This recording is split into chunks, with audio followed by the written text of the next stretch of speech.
Let's fill out the Washington Dirt Bike Bill of Sale together and do it in a way that holds up when it's time to register the dirt bike and transfer the title. Start at the top with the date of sale. Then the seller's details. In our example, that's Anna Baker, with her address, phone, and email. Then the buyers, Ben Carter, with the same.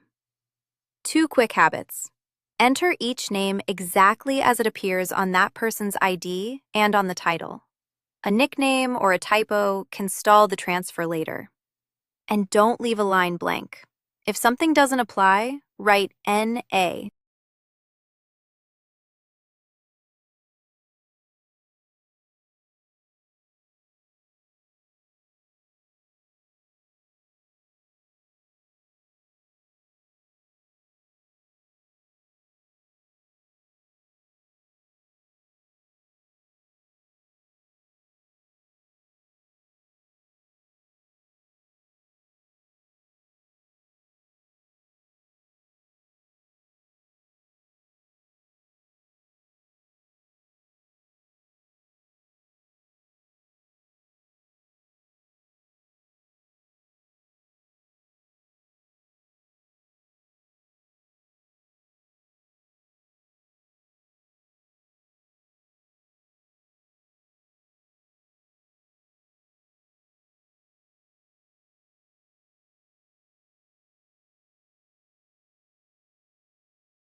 Next, describe the dirt bike, the make and model, the year, and the color.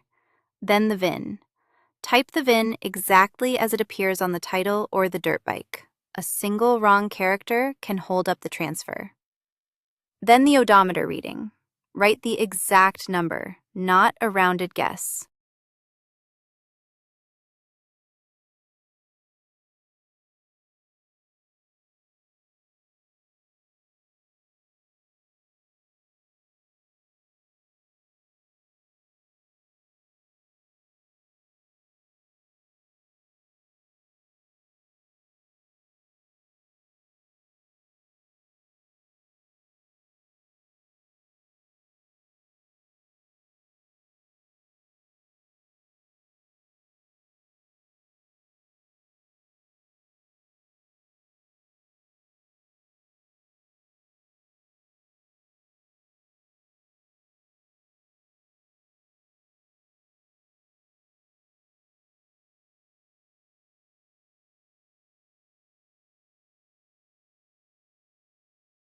Now the purchase date and the sale price, in our example, $8,500, paid all at once, by check, with taxes included. Write the real price. Lowballing it to shave the sales tax can come back as back taxes and penalties, and it leaves the buyer with weaker proof of what they actually paid.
Now the signatures. The seller and the buyer each print their name, sign, and date. This form also has witness lines and a notary block. Use them only if your state requires it, or add a witness for extra proof. Then make 2 copies. Each side keeps a signed one. Let's start with the basics. You'll want to include the date of the sale or transfer, the sale price, and the vehicle identification number, or VIN. Now, for the seller, you are legally obligated to remove the license plates from the vehicle before it changes hands. For the buyer, they should pre-purchase a trip permit so they can legally drive the vehicle after the sale. When it comes to the title, a standard title transfer works, but an affidavit of loss and release of interest, or an affidavit in lieu of title, are also acceptable options. One more thing to keep in mind. If you ever need to look up the official bill of sale form for this state, remember, this is general information, not legal or tax advice.